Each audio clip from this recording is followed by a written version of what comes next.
ఆ రాజుగారు పెద్ద ప్రతిమను చేయించి, ఆ ప్రతిమకు నమస్కరించిన ప్రతి వారిని అగ్నిగుండంలో వేస్తానని రాజాజ్ఞను వచ్చినప్పుడు, ఈ రాజాజ్ఞను దేవుడి కోసం రాజాజ్ఞను ధిక్కరించేసేసి ప్రాణం పెడతానికని ఇష్టపడ్డారు.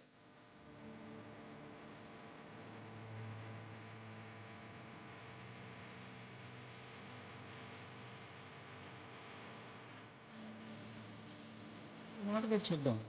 దానియేలు గ్రంథము 3వ అధ్యాయము 21 నుంచి, దానియేలు గ్రంథము 3వ అధ్యాయం 21 నుంచి మనం చూడగలిగితే,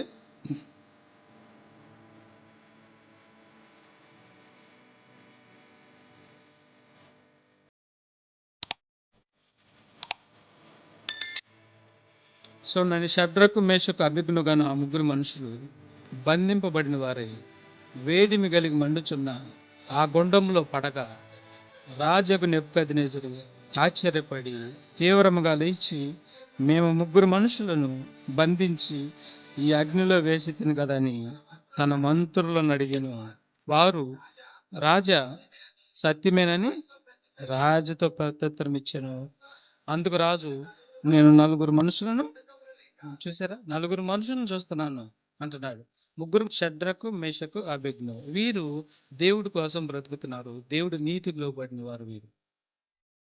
ఆ రాజుగారు పెద్ద ప్రతిమను చేయించి, ఆ ప్రతిమకు నమస్కరించిన ప్రతి వారిని అగ్నిగుండంలో వేస్తానని రాజాజ్ఞను వచ్చినప్పుడు, ఈ రాజాజ్ఞను దేవుడి కోసం రాజాజ్ఞను ధిక్కరించేసేసి ప్రాణం పెడతానికని ఇష్టపడ్డారు.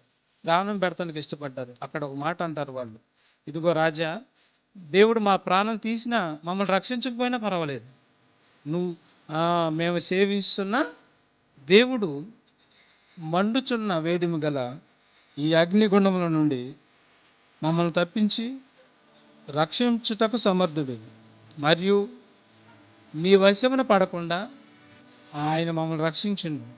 అది చూడండి ఏమంటున్నారు చూడండి. ఒకవేళ ఆయన రక్షింపకపోయినను రాజా, అదిగో చూడండి చెప్తున్నారండి, నువ్వు చెప్పిన దాన్ని నువ్వు దేనైతే పెట్టావు దాన్ని మేము సాగిలపడము అని చెప్పి ప్రాణాన్ని ఇవ్వటానికైనా దేవుడి వాక్యం కోసం ఇష్టపడ్డారండి.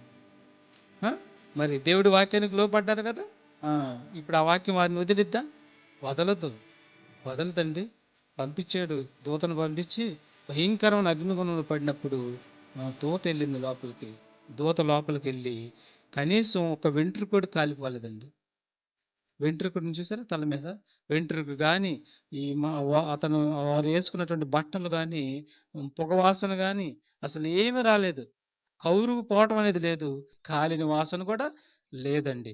ఎందుకని అంత భయంకరమైన అగ్నిలో పడేస్తే సురక్షితంగా ఎందుకు వచ్చారు? ఎందుకని వారి బాధల్లో దేవుడు కాపాడాడు? ఎందుకు చెప్పండి, ఎందుకు కాపాడాడు?